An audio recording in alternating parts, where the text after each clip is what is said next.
శరీర కార్యములు ఏమనగా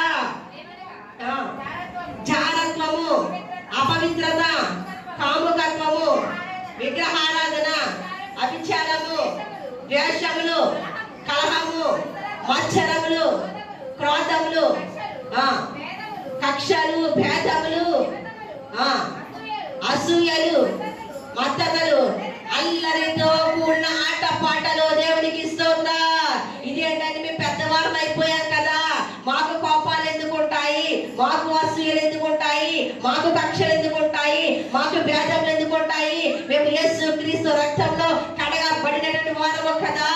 అల్లరితో ఆడుకున్న ఆటపాటలు అంటే మేము చిన్నపిల్లల్లాగా ఆటలు ఆడడం లేదు కదా అనుకుంటాం.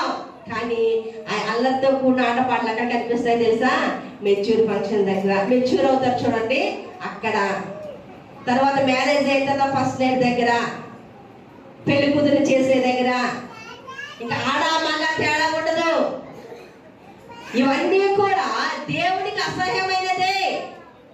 ఎప్పుడైతే యేసు ప్రభుని సొంత రక్షకుడిగా నీ హృదయంలోనికి ఆహ్వానించావో ఈ శరీర కార్యము నీకు తెలియకుండా